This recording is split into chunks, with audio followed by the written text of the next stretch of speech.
सब लोगों को आना चाहिए।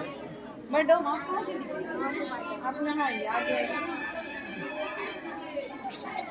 और फिर घुमा दीजिएगा बच्चों की तरफ।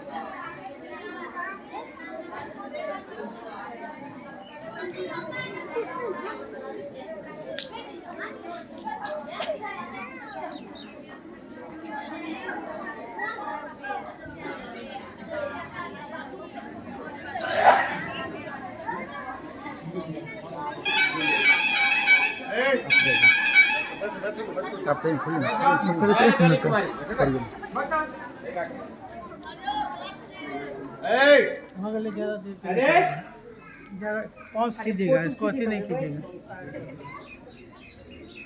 इसको, जो है ना ऊपर वाला के डालिएगा।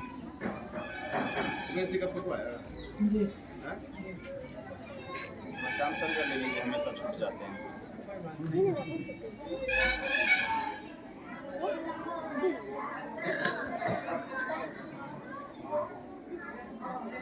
ठीक है,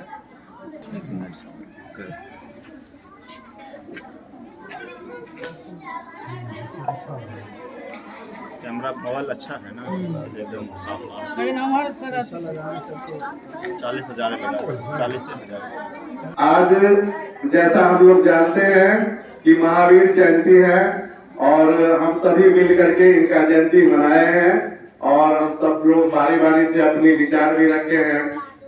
हम लोग इस जयंती मनाने के पीछे अर्थ होता है कि उनके द्वारा जो किया गया महान कार्य जो अभी दुनिया में प्रचलित है और हमारे देश में प्रचलित है, और हमें क्या करना चाहिए, उद्देश्य यही होना चाहिए कि उनके द्वारा बताए गए रास्तों पर से पहला बताए थे कि अहिंसा, हम लोगों को अहिंसक नहीं होना चाहिए या दूसरे जीवों की हत्या नहीं करनी चाहिए।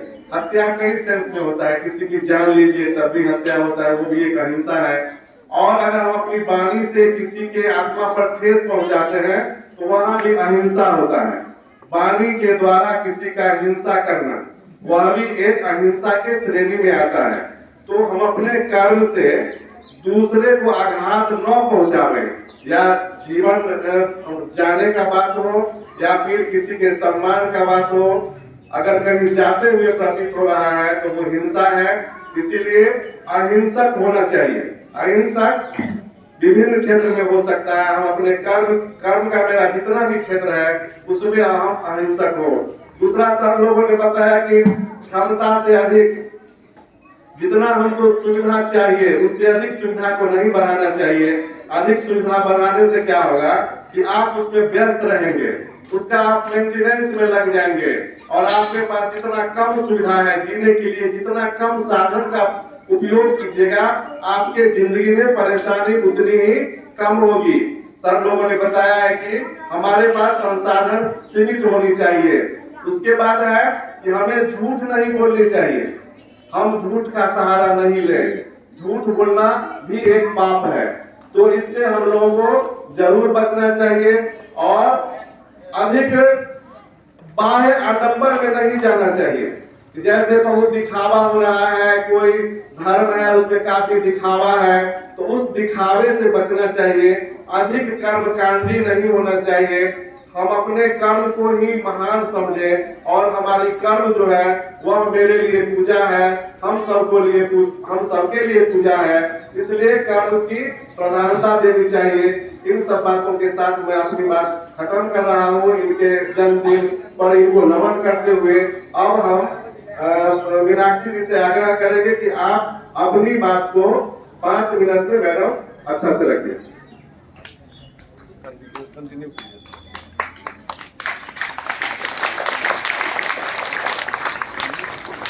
सबसे पहले आप सभी को महावीर जयंती की बहुत बहुत शुभकामनाएं।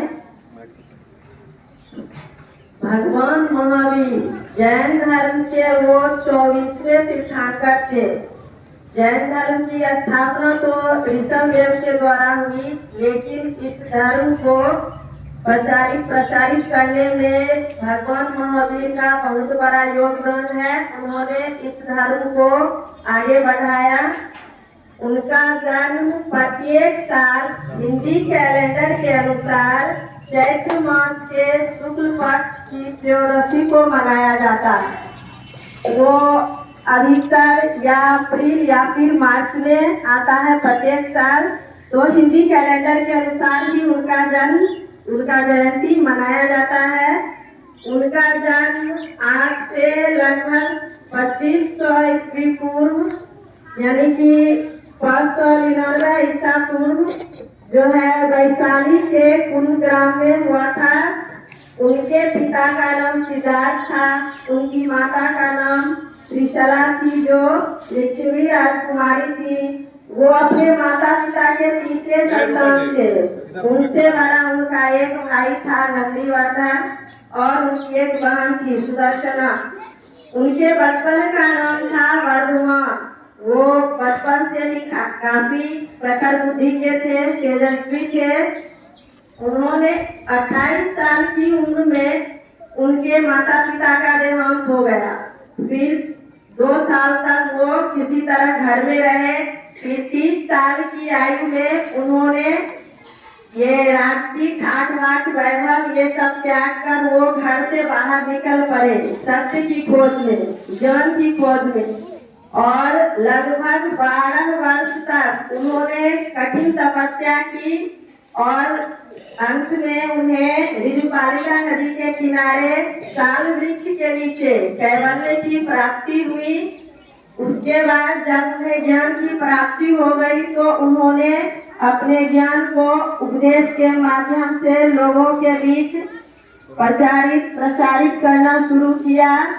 उस समय जो स्थिति थी हमारे समाज की, हमारा समाज जो है वो काफी ये आडंबर से भरा पड़ा था। ऊंच नीच, जाति भेद, पशु बलि ये सब में उलझा हुआ था। तो उन्होंने इस सब को दूर करने के लिए इस धर्म को और अपने उपदेश को प्रचार प्रसार किया।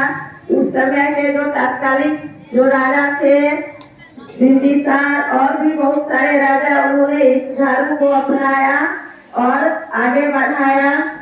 उनका जो मुख्य उपदेश था, उन्होंने 5 मुख्य उपदेश दिया जो पंचशील के नाम से प्रसिद्ध है। वो था सत्य, अहिंसा, अस्तेय, अपरिग्रह और ब्रह्मचर्य। इसका अर्थ होता है, सबसे पहला उपदेश था सत्य। सत्य यानी कि हमें हमेशा सत्य के मार्ग पर चलना चाहिए। सत्य का मार्ग जो है वो पथरीला जरूर है। सत्य के मार्ग पर बहुत सारी कठिनाइयां आती है, बहुत सारी बाधाएं आती है, लेकिन हमें उस मार्ग से विचलित नहीं होना चाहिए। सत्य के मार्ग पर ही चलना चाहिए तो एक न एक दिन सफलता अवश्य मिलती है। दूसरा उनका उपदेश था अहिंसा। उन्होंने अहिंसा पर काफी बल दिया। अहिंसा का मतलब किसी भी जीव के प्रति दया का भाव रखना, चाहे वह सजीव हो या निर्जीव। वो सिर्फ जीव पर ही दया नहीं करते थे, जीव जंतु, मनुष्य या फिर पेड़ पौधे इस पर ही दया नहीं करते थे, बल्कि वो बोलते थे मिट्टी, पानी, हवा सभी के प्रति अपनी दया दिखानी चाहिए, सभी के प्रति अहिंसक भाव रखना चाहिए। तीसरा उनका उपदेश था अपरिग्रह, यानी कि किसी भी चीज का संग्रह आवश्यकता से अधिक नहीं करना चाहिए, किसी भी चीज से अधिक लगाव नहीं रखना चाहिए। हमें जितनी आवश्यकता हो उतना ही चीज जमा करना चाहिए, और अगर किसी चीज से हम ज्यादा लगाव रखेंगे तो आगे वो हमारे मोक्ष के मार्ग में बाधक हो सकती है। चौथा उनका उपदेश था अस्तेय, यानी कि चोरी नहीं करना। चोरी नहीं करने से मतलब है कि किसी दूसरे का वस्तु बिना पूछे नहीं लेना। अगर आप किसी की कोई वस्तु ले रहे हैं तो उसे पूछ कर लीजिए। और पांचवा उनका उपदेश था ब्रह्मचर्य। उन्होंने ब्रह्मचर्य नियम का पालन किया और जोर भी दिया कि बिना ब्रह्मचर्य नियम का पालन किए मोक्ष की प्राप्ति नहीं हो सकती है। उन्होंने अपना पूरा जीवन ब्रह्मचर्य रूप में बिताया। हालांकि जैन ग्रंथ में ऐसा ये आया है उल्लेख कि उन्होंने शादी भी की थी। यशोदा नामक महिला से उनकी शादी हुई थी और उनको एक पुत्री भी प्राप्त हुई थी। लेकिन जब उन्होंने घर त्याग अग्नि त्याग किया 30 वर्ष की अवस्था में, उसके बाद उन्होंने पूरा जीवन ब्रह्मचर्य रूप में व्यतीत किया।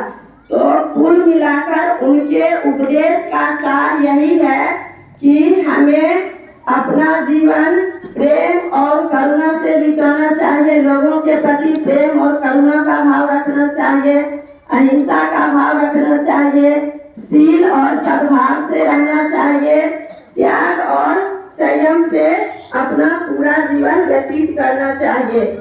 और 72 वर्ष की अवस्था में नालंदा जिले के पावापुरी नामक जगह पर उनका देहावसान हुआ, यानी वो मोक्ष को प्राप्त हुए। और इस तरह से एक युग का अंत हुआ। महावीर जिन्होंने पूरे भारत में, भारत ही नहीं बल्कि विश्व में जो अहिंसा का ये प्रचार प्रसार किया, अहिंसा का जो भाव फैलाया, उसका अंत हुआ। राजस्थान के माउंट आबू में एक बहुत ही प्रसिद्ध मंदिर है, दिलवारा मंदिर, जो जैन धर्म के लिए, वो जैन धर्म का वो तीर्थ स्थल है। लोग आज के दिन वहाँ घूमने जाते हैं। तो वो एक बहुत ही अच्छी कीर्ति है जैन धर्म की। तो लास्ट में हम उनके लिए 2 लाइन बोलकर हम अपनी वाणी समाप्त करना चाहते हैं। जग को उसने जीत लिया, एक जंग भी लड़ा नहीं। जग को उसने जीत लिया, एक जंग भी लड़ा नहीं। सत्य, अहिंसा और अपरिग्रह का उसने मंत्र दिया। जग को उसने जीत लिया, एक जंग भी लड़ा नहीं। सत्य, अहिंसा, ब्रह्मचर्य का उसने हमको मंत्र दिया। जगत के उस तारक को आओ करे कोटि कोटि वंदन। जगत के उस तारक को करे कोटि कोटि वंदन। आज उनके राह पर चलकर हम भी तोड़ते भौतिक बंधन। अंत में एक बार फिर महावीर जयंती की बहुत सारी बधाइयाँ। हैप्पी महावीर जयंती। धन्यवाद।